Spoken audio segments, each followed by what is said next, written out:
امام حسین نماز پڑھا کے عشاء کی بیٹھے تھے جناب عبداللہ بن زبیر. عبداللہ بن زبیر کون تھے؟ یہ نبی پاک صلی اللہ علیہ وسلم پھپھی کے پوتے تھے اور جناب صدیق اکبر کے نواسے تھے حضرت عبداللہ بن زبیر. اور جناب زبیر بن عوام عشرہ مبشرہ صحابی ہیں، ان کے بیٹے تھے.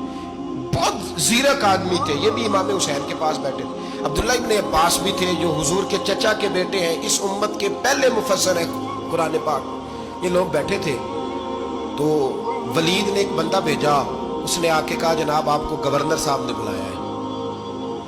تو عبداللہ بن زبیر کہنے لگے حسین اس وقت بلانے کی بات سمجھ میں نہیں آئی. تو امام حسین بڑے بصیرت والے تھے، اللہ نے بصیرت دی تھی.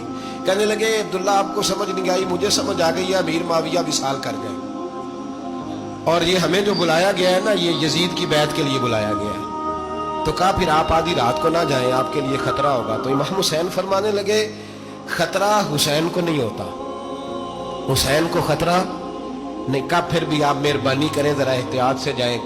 تو جناب عبداللہ ابن زبیر نے، عبداللہ ابن عباس نے 14 بندے نیزے دے کے تلواریں دے کے امام حسین کے ساتھ بھیجے اور کہا کہ امام حسین اگر اس نے کوئی غلط ملت بات کی نا زبردستی بیعت کرنے کا کہا تو آپ بس کوئی ایک بات اونچی آواز میں کر دینا، یہ سپاہی پیچھے آ جائیں گے. امام حسین ان 14 بندوں کو لے کے گورنر ہاؤس پہنچ گئے.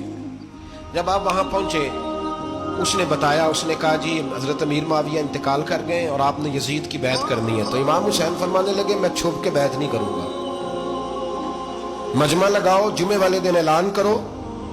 جو طریقہ ہے حضرت ابوبکر صدیق کا، جو طریقہ ہے حضرت عمر فاروق کا، جو انداز حضرت عثمان غنی کا ہے، جو مولا علی کا ہے، سرے عام اعلان کرو.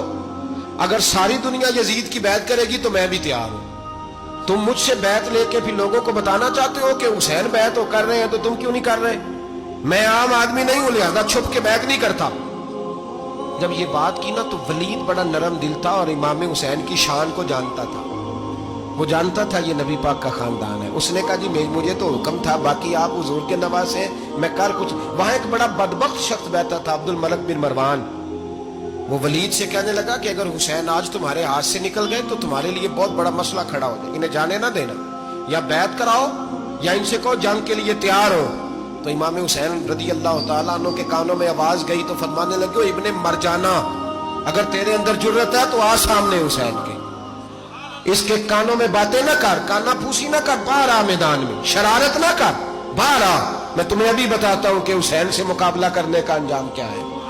یہ کہہ کہ امام حسین باہر نکلے، اپنے بھائی محمد بن انفیہ کو بلایا، عبداللہ بن زبیر، عبداللہ ابن عباس، ڈھیر سارے لوگ اکٹھے ہو گئے. فرمایا یہ معاملہ ہے، اب کیا کرنا ہے؟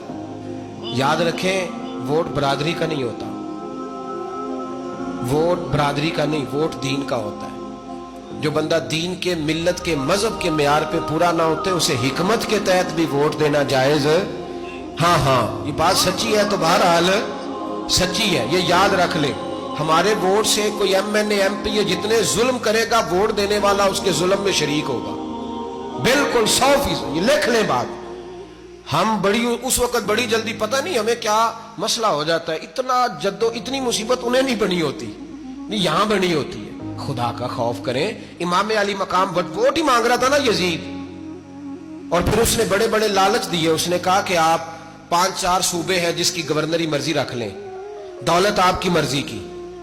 تو پھر آج ہمیں بھی لوگ مشورہ دیتے ہیں، کہتے ہیں مسجد میں سیاست نہیں ہونی چاہیے. میں نے کہا کیا کریں، یہ امام حسین ہمیں مجبور کر گئے، کوئی نہ کوئی بات کرنی پڑ ہی جاتی ہے. امام علی مقام نے فرمایا چھپ کے ووٹ کی بات، بیعت کی بات نہیں ہو سکتی.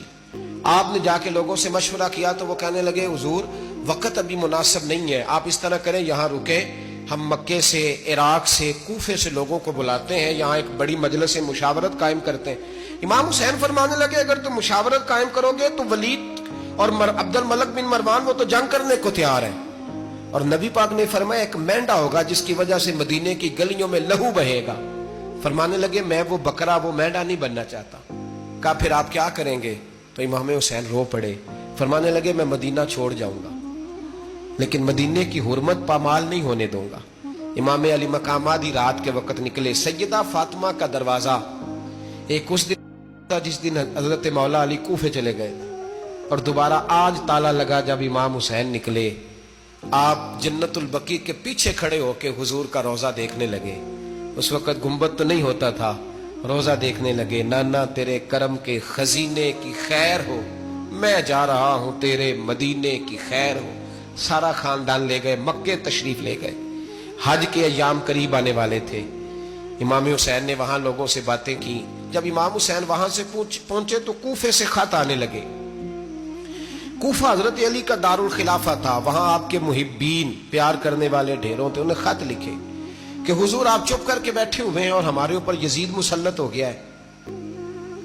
آپ اگر میدان میں نہیں نکلیں گے, آپ نہیں آئیں گے, تو ہم اللہ کی بارگاہ میں شکوہ کریں گے کہ کوئی ہماری کمان کرنے کو تیار ہی نہیں ہوا. اور وہ خط 1 2 3 نہیں آئے, وہ خط اتنے تھے کہ 3 بوریوں میں بھرے تھے امام حسین, 3 بوریوں میں. اب مجبوری ہو جاتی ہے, حق کے لیے کئی دفعہ بات کرنا مجبوری ہوتی ہے. اگر نہیں کرے گا تو پھر اس کو بھی قبر میں جواب دینا پڑے گا.